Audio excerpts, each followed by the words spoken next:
B-roll at Stourton Park and Ride, and welcome to the Every Bus vlog.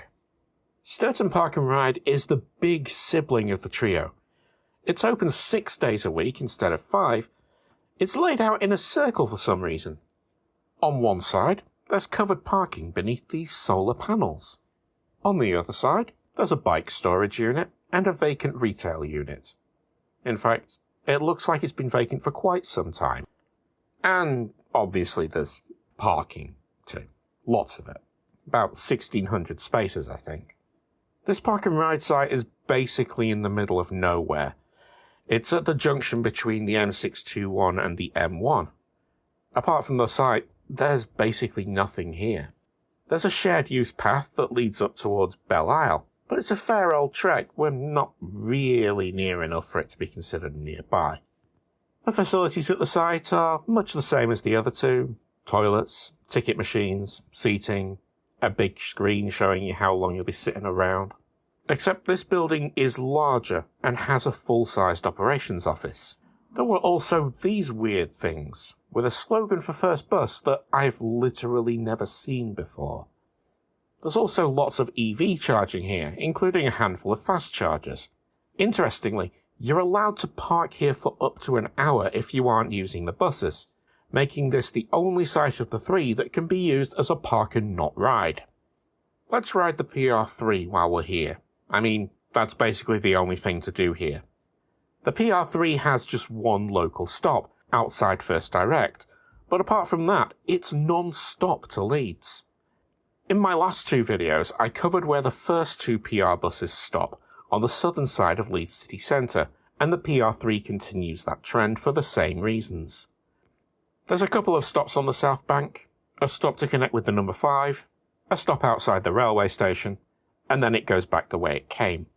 Thanks to this express running, and a lot of 2+ lanes, the PR3 is scheduled to take just 11 minutes at peak times. Of course, I'm travelling off-peak, so it was even faster than that. The 4-mile journey to Leeds took about 8 minutes, 2 of which were getting into the city centre. This time I stayed on the bus a little longer, and rode it through what used to be the Gateway of Light and Sound, now just Neville Street, and I got off the bus on the south bank. To complete the pattern of doubling back on myself, I wanted to head to Belle Isle, so I went to get the number 74. The 74 runs between Leeds, Hunslet and Middleton twice an hour, so to kill the time waiting for it, I'm going to go for a wander and explore the South Bank a little. Perhaps the most noteworthy place around here is Crown Point Retail Park. It's just an outdoor shopping centre full of chain stores really, nothing exciting.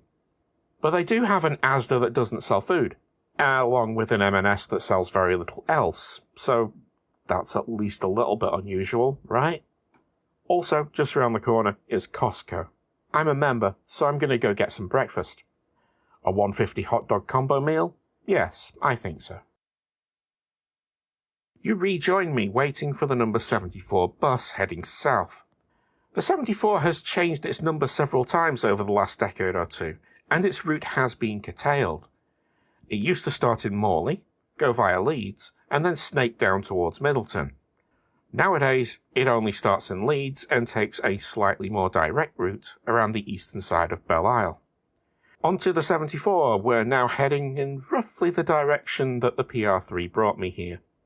The routes do diverge a little way further along as the 74 turns off the main road and heads towards our first stop of the day, Hunslet. But for now, let's just take a few moments to appreciate how quiet these electric buses are. In fact, you can barely hear the electric motors over the bumps and potholes of Leeds' city streets.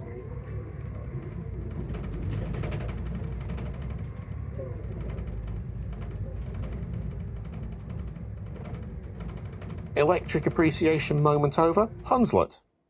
Hunslet is a residential area just southeast of the city centre. It has its own shopping centre. I believe the entire shopping arcade is owned by Morrison's, who have a rather large store here. Elsewhere in the arcade, there's the usual mixture of chain stores. Apart from the arcade, there's this church, a lot of vacant buildings, and for some reason, a KFC. Not much else to see around here, sadly, and we've got a fair old wait, so let's have a wander, shall we? A short walk along the route, we come to a rail yard. This is Freightliner's vehicle maintenance facility. It's an active rail yard, so for obvious reasons they wouldn't let me come in and film, but we do at least get to see this artfully decorated locomotive from the road. The 74 doesn't go to Belle Isle proper, it goes to Belle Isle Centre, which isn't the centre of Belle Isle. See, I'm showing you Belle Isle Circus. We'll be coming back to Belle Isle at some point because there's no shortage of buses that come through here, but for now I just wanted to show you that this lovely little area exists. Let's compare it with Belle Isle Centre. This is where the 74 dropped me off.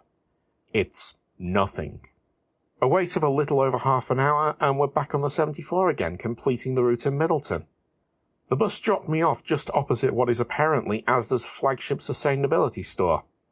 Across the road is Middleton Centre. I am much more comfortable calling this a centre, even though there's another shopping area a mile away, closer to the geographic centre of Middleton.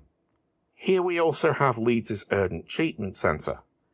If something needs treating right now, but it isn't going to kill you, this is the place to come.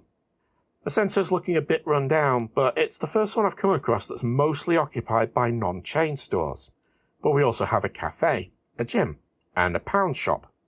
By which I mean a shop that sells things that cost £1. Ish. Middleton does have a lot of bus routes, so I'll definitely be coming back here at some point. But for now, I'm going to take the 74 back to Belle Isle Centre and wander back to my car. The mixed-use path to Stourton Park and Ride isn't too long. I'd say it's a bit of a jaunt, but not really an expedition. And with that, we've reached our final stop for today. Thanks for watching. Remember to like and subscribe. And whatever else, don't forget to thank your driver. And yes, it's pronounced Stourton. I think. There's going to be a bonus video for supporters that talks about that. The link's in the description.